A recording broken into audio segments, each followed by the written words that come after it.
Hello, everyone, and welcome to the Golf EQ podcast. The Golf EQ podcast is your weekly sources for a behind-the-scenes look at golf EQ testing.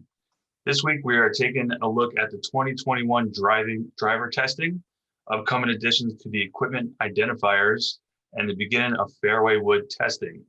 Damon, why don't you tell us a little bit about what is going on? Yeah, thanks, Pat. So like you said, we've just kind of wrapped up driver testing. So this year we had about 16 different models, ran all our testers through. Every tester hit every club for 3 days. So that was great. It's a ton of data. I think we're really going to be able to help people kind of find what works best for them based on our results.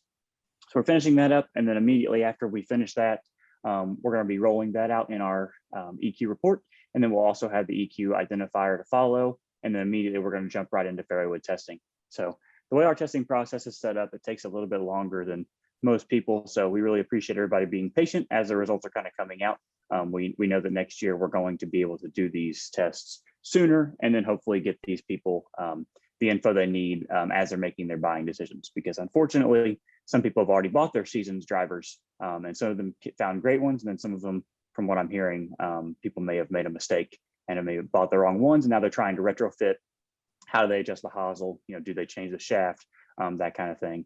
So we're really hoping to kind of help people kind of dial in and then obviously play better golf. Yeah, I know the shafts have been something a lot of people aren't really too familiar with. And even my dad, he was just recently told that he needs to get the graphites. He's now pushing 70 and he really didn't even know anything about it. So I think a lot of it is, education that people need to catch up on. Yeah. So what is some of the most surprising things you've seen in the testing so far? Yeah, it's a good question. I mean, I think our results are getting close already. I've had a chance to look through most of the data, and so our rankings are kind of rolling in. I think one of the things that people are going to see are some common names at the top. There are a lot of TaylorMades and Callaways and Pings and Titleists. Some things that people probably will be expecting. But one of the standout brands this year has been Cobra. Especially the Rad Speed line is very, very good. The Rad Speed driver and honestly the Rad Speed XD driver has been phenomenal, which is their draw version. The thing that we found with draw drivers in general is that the weight sneaks a little bit too far heel side. People end up struggling with strike, and even if they need kind of the ultimate slice correction, those drivers don't tend to be the way to go as much as just manipulating some other drivers with some lie angle and loft adjustments to kind of dial in that flight. But the Rad Speed XD is a really nice balance of draw bias without being kind of too draw bias. So it ends up being very fast and really helpful for a lot of people. So I think not enough people this year will be trying the Cobra line. Yeah, for sure. Cobra's great. I feel like, every year there's new stuff coming out. And obviously they're coming out with the newer models. It's hard to identify really what the differences are and if they're significant enough. Have you seen any real standout difference from last year to this year? Yeah, so it's a great point. And I think the common thread is that a lot of people think, if you fit into a low spin head, you can play the low spin in Callaway or you can play the low spin in TaylorMade with really no issue. And sometimes that is the case. The way that we do our results, we do break them off into what are defined as statistically significant performance tiers. And essentially what that means is any driver within that tier for each person, they can use without any significant reduction in performance. And a lot of feedback that we get from golfers is the looks and the feel of clubs, they matter a lot. So it's not always just wrapped up in the data. You have to have the data as a place to start. But then you have to be able to make subjective opinions on what kind of style club head you want to look at, how does it feel in your hands, that kind of thing.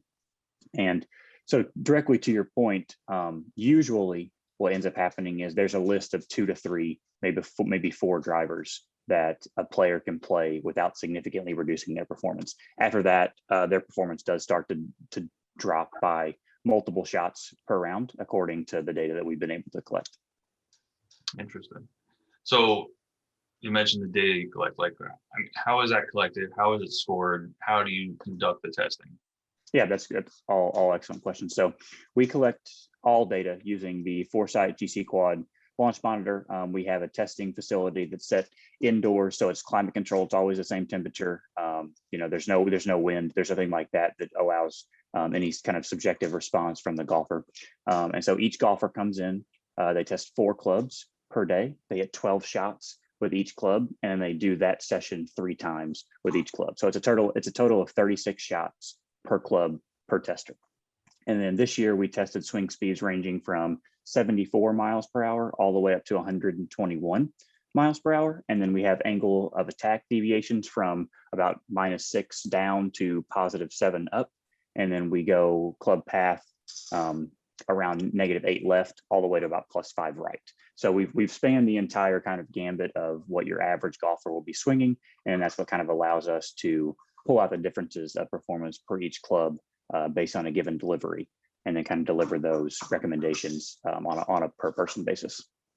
So it's like each, you talk about swing speed, club head, all those different parameters. Are those all different EQ scores, or is there one like average at the bottom line? It's a great question. So the EQ score directly relates measured performance to on-course performance. And basically what that means is higher EQ scores means a higher probability of shooting lower scores on the course. So you really want your club with the highest EQ score is basically what we get at. Now, that hierarchy changes depending on your delivery. So for example, if a player comes in swinging 85 miles an hour and they're heavily, swinging out to in with a steep angle of attack, meaning negative, it's very likely that player is going to need some sort of slice help. They're going to be missing a lot of shots left to right. They're going to need some sort of help. They are going to need a specific center of gravity configuration. And then with that center of gravity, they're going to need specific loft and lie conditions based on that delivery.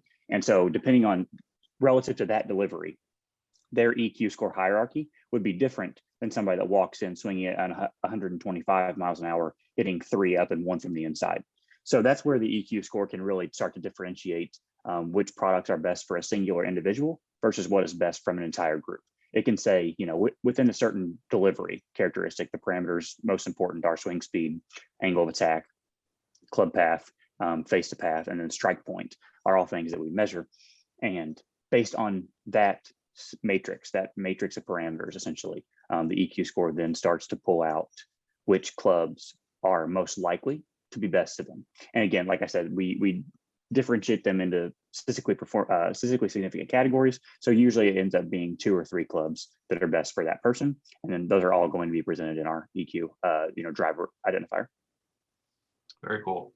And then from there, it's just up to the consumer to kind of pick and choose what they like. Yeah, so we're doing several studies right now that's going to allow us to recommend loft and hosel setting. So we think within the next month or so, not only are we going to be able to tell you that the Callaway Epic Speed is the best driver for you, we're also going to be able to tell you that you should be buying that club head in 10.5 degrees of loft, and you should be playing that hosel setting in the -1D setting, for example. And we do that based on the matchup of vectors that a player delivers at impact, essentially. So we know that there are very strong indicators for what the golf club loft and what the golf club lie should be based on the parameters that a golfer delivers in her or his swing. And so as long as a golfer can come to our site with some information about their swing, how fast they're swinging it, their relative club path, what kind of shot shape they're going to hit, what kind of shot shape they want to hit, they're going to be able to get really accurate, potentially really helpful information. And we're going to be able to do that, for free at scale for everybody. And, the biggest thing that we're excited about, I think, just beyond that is not only will we be able to do this year's drivers, but every single year, because of the data that we're able to collect, we'll be able to do last year's drivers. And we've been collecting data for years to try to kind of identify these delivery patterns based on different club head measurements. And we're going to have drivers in our database, in our driver identifier, dating all the way back to TaylorMade M5, M6, Callaway Epic Flash, and Ping G400. So even if you're a budget conscious golfer, you come to the site, you only want to spend $250 or $300 on your new driver, we're still going to be able to get you in a very good driver, at your price point. Sure. So let's go back to the testing, when you're on site doing a test with you. you mentioned you have 3 or 4 different drivers, and you'll have those on site, obviously. Mhm. How do you choose what drivers to give them? And what if, and does that give them, like, based on those, does that give them like other brands as recommendations as well? Yeah, so every tester in our test hits every driver. So they hit all of them. As many as we have, they will hit all of them. And then that's how that we create the entire hierarchy. Now, how it works in practice for other golfers that they can't do this full time, they can't come in multiple days, that kind of thing. What we like to recommend is that they narrow their list to 3 or 5, and our system really does that kind of ahead of time. Like I said, for most golfers, that 3 to 5 range is about how many drivers they could play until their performance starts to significantly diminish. Right. So within that 3 or 5, it's really kind of then about picking which one you like the feel of, which one you like the sound of, which one you like the look of. Sometimes, for example, if your top 5 looked like Titleist TSI 3 and Cobra Rad Speed, there's $100 price difference in those two. So that $100 may mean a lot to you, or it may mean very little to you. And so if that's the case, then we want you to be able to play what you want to play and then go out and play great golf. And usually you can do that with a relatively high performing driver, even if you're kind of already pulled towards one brand or another. We have some golfers that just religiously love to play Callaway, and that's great. But Callaway has 3 different models, and each one of those 3 different models has 9 different hosel settings. So you're looking at 36 different options before you even start to evaluate shaft flex, shaft weight, all these kind of things. And so, the average golfer that walks into a Dick's Sporting Goods or to a Golf Galaxy is just kind of overwhelmed by options, and they need a place to start. And then so that's where the driver identifier comes in. If you really want Callaway, you can always reach out to me via DM. If Callaway is not your best match on the driver identifier, I'd be happy to chat. We can get you into the hosel settings that you need to get into, even if there's something that you want to play that, based on the numbers, may not ultimately be exactly right for you. Sure. So ideally, this is done like over multiple days of testing, because like you said, Always. the user, Always. you just get tired. That's kind of just part of the whole process, right? You want to be performing at your best. Yeah, absolutely. So what we've done is, with each one of our testers, we've done a small study where we have plotted their performance based on both the EQ score and their swing speed over time. And what we found is an inflection point of about 50 swings with a driver is where golfers' performance starts to really kind of decrease. So they can take about 50 swings in a day after they've gotten warmed up. They take about 50 kind of full speed, on course driver swings. And then after that, their performance really starts to kind of dip. They kind of start hitting it all over the face. And then the data kind of gets, we kind of have to throw those things out. So we only allow them to hit no more than 48 shots in a day. And what that works out to be is 4 clubs, 12 swings with each club. And we picked 12 strategically because 12 is about the number of drivers you hit on the course in a given round, right? So you get 18 holes, usually 6 of those are par 3s. Sometimes players hit fewer than 12 drivers, but exactly. But 12 is around the right number, we think. And that allows us, 36 shots with each tester because of the number of testers that we have. That's where, we reach beyond significance with that amount of data. And the other important point that you make is we test each player on multiple days. And golfers know this. Golfers' performance varies day to day. It's not uncommon for us to have a golfer walk in and on their first day of testing, one driver be best, and then on the next day of testing, a different driver be best. So you need large data sets, you need data captures over various days to be able to really start to pull out what we call significant patterns. Sure. So out of all this data, like, how accurate is Golf EQ? It's very accurate. So with in the top 1, the way that we can check is we have what's called a training data set, which is the data set that we end up collecting. And then we have golfers get ready drivers, and we have them come in, we measure them, and then we actually Can you go over that line again? It kind of like stuttered. So it's a very good question. The EQ score is the EQ identifiers are very accurate. So essentially what we do is we make recommendations to people, and then we bring those people in, we test a few of them, and see how accurate the predicted results are to their realized results when they've actually been able to hit multiple clubs on the monitor. And so far we've had highly accurate results. Now, like I said, we're getting better all the time. Anytime you're applying these kind of large data sets to predictions, the more and more data you collect, the more and more accurate you can be. But we've been very accurate so far, and people have been, I think, helped, especially when it comes to making the loft and lie recommendations that we're going to be able to do at scale very soon. Awesome. Let's see what else. So I assume, I mean, you're doing drivers right now, or like there are other things that you're going to test at Coffee Cube? Yeah, so we're going to start with drivers. This year we will definitely get to fairway woods. We also have plans this year to get to hybrids and then golf balls. And then next year, beginning in 2022, our plan is to do drivers followed by fairway woods, hybrids, including driving irons, wedges, and putters. And so essentially what happens is drivers are a little more simple tests because they're built to do one thing, go far and straight, basically.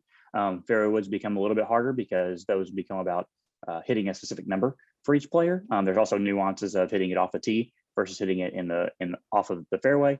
There's a wider range of lofts, so we're going to go from 13 all the way to 16 and a half, depending on the player needs. And then every single step down gets a little bit more intricate and a little bit more complicated. There's a little bit more to test every single time. So hybrids, driving irons, you have to evaluate a much larger range of center of gravities. You have to, the club heads vary by quite a lot more.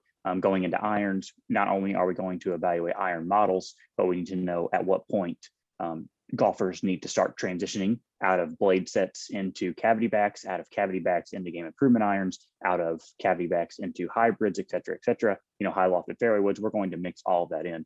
So because of all the data that we're going to need to collect, it's going to take months each time for each one of our tests. So the more scale we get, the more testers we can roll in, the better all this gets and the faster we can go through it. So again, we'll be beginning in 2022, kind of as soon as the latest models roll out. We'll fall right into driver testing, followed by fairway woods, hybrids, irons, wedges, putters, and golf balls. We will be at least doing that much on a yearly basis. I love the idea of testing golf shafts. I really want to be able to help people with golf shafts. The issue that we're finding is the amount of data necessary to be able to accurately predict which shaft somebody needs based on just the delivery is very difficult. It's highly subjective to player response and feedback, which we cannot gather based on online questionnaires. And the other issue is it's club head dependent. So what shaft may fit best with, for example, the TaylorMade Sim 2 may not be what shaft fits best with the Ping G425 LST, for example. And that has a lot to do with the club head weight. It has a lot to do with the center of mass. It has a lot to do with kind of the dynamic loading patterns of each swing. So again, you don't only have to match swing shaft to the player's swing, but you also have to match it to their club head of choice. So those are nuances that we're still learning how to predict. And until we can do something accurately, I just don't feel comfortable rolling that service out to the public. So we're hoping to get to shafts, but I think that's going to be more like a 2023 or 2024 offering. Sure. Sounds good. Let me just ask you a couple of questions, about golf EQ as a whole. What was your inspiration to start this? Yeah, it's a great question. So really the inspiration was understanding that golfers don't have access to a lot of this information in a way that is readily consumable. So online reviews are fantastic. I think that they really serve a great purpose in kind of exposing golfers to new products. But the issue with a lot of those tests are they're very small sample sizes.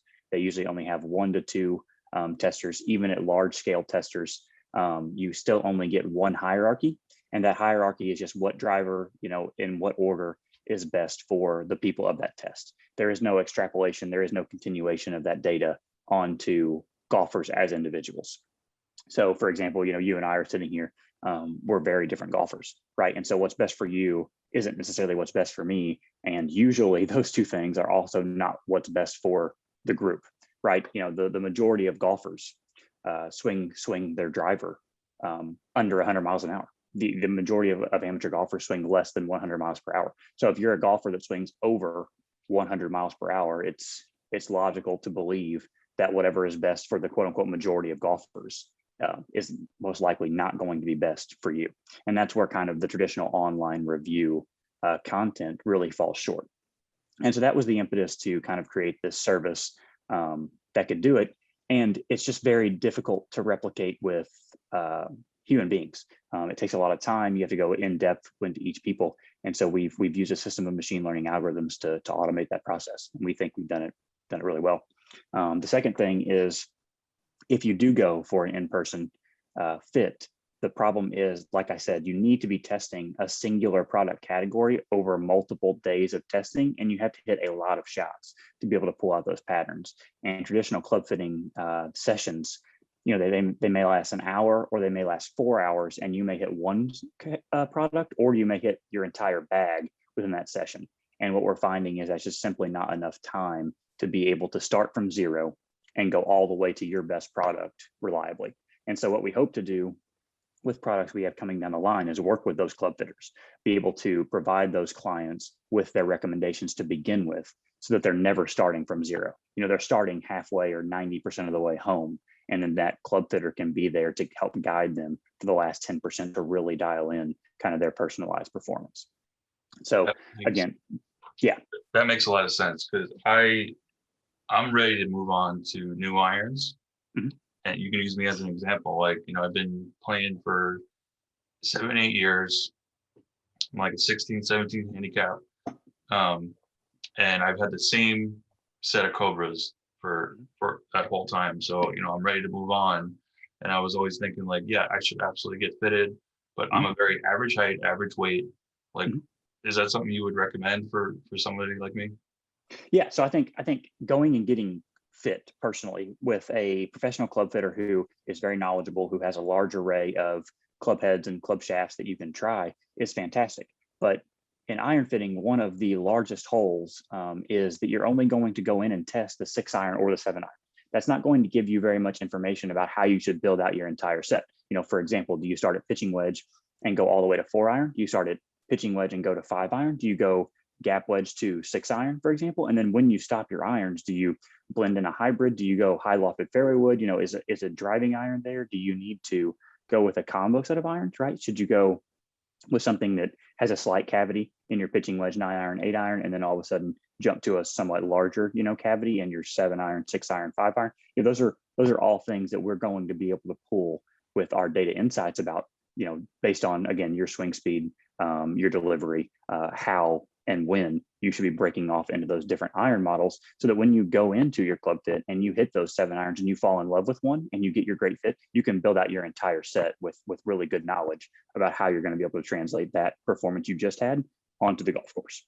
And so that's what we really want. So to answer your question short, yes, please go get club fit, because there's a lot of things that you'll learn about your golf swing, and then also about what equipment works best for you in that club fitting session.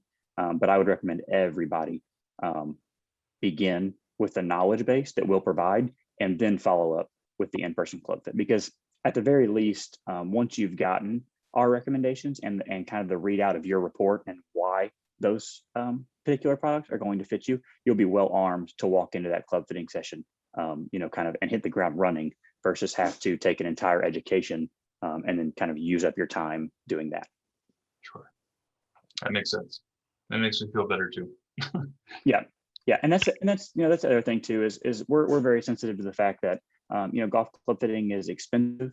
Depending on where you live in the country, it may be very difficult to find a reputable club fitter near you. And the thing that we can do with the internet that is just simply not possible with anything else is we can reach everybody.